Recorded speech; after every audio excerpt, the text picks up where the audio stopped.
So we've motivated the idea of the derivative of a function. How do we go about calculating derivatives?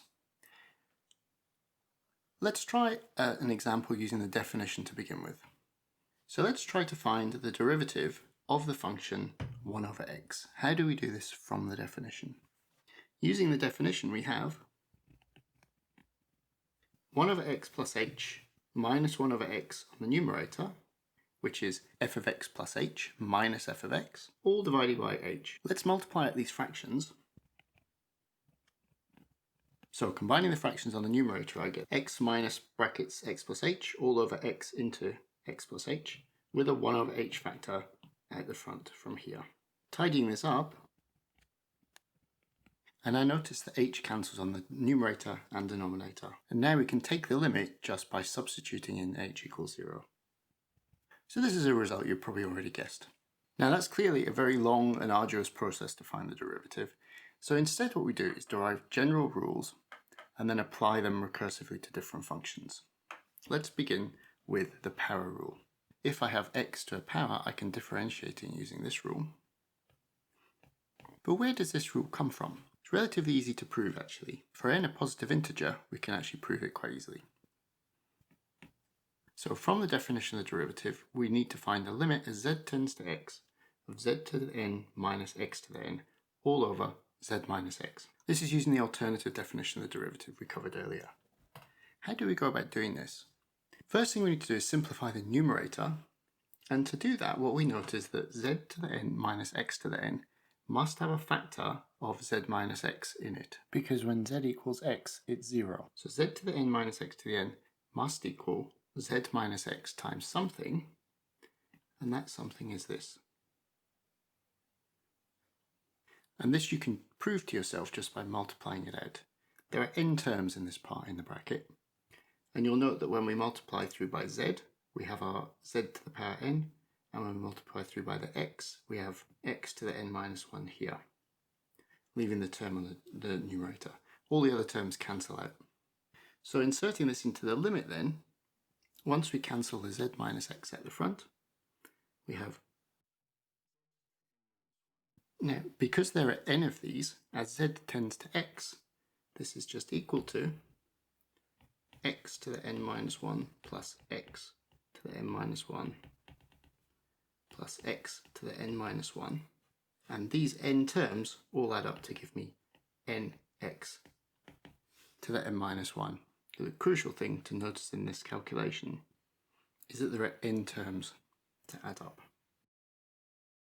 So that's the most basic rule for differentiation, how to differentiate x to some power. There are a few other simple rules we can write down.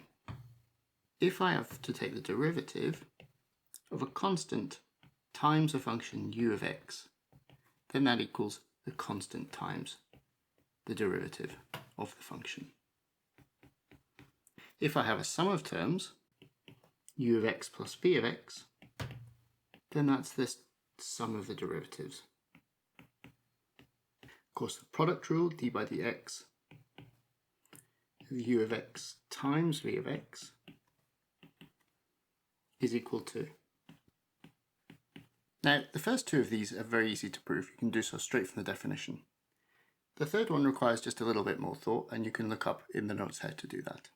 The final rule for derivatives is the chain rule, and this is for differentiating compositions of functions. So let's write it out formally. If we have a function f, which is a composite of f after g, then this implies f of x equals little f of g of x. Then the derivative of this is as follows. It's the derivative of little f with respect to its argument times the derivative of g with respect to x. Okay, so this is a really important thing to note here about the notation that we use. The prime in this part is different from the prime in this part. In the first part, it means the derivative of f with respect to its argument, and in the second one, it means the derivative with respect to x. That's also the same as the derivative with respect to its argument, but they're not both derivatives with respect to x. An alternative way to use a chain rule is to use Leibniz notation for derivatives. So if y is equal to f of u, say, and u is g of x, then dy by dx is just dy by du by dx. If we have a function to the power n and we want to differentiate it, we can use this chain rule to write. So that's an important application, and it follows from this, plus the product rule, that the derivative of the ratio of functions f over g is a derivative of f times the function 1 over g, and then using the product rule followed by the chain rule, we find, which is just the quotient rule.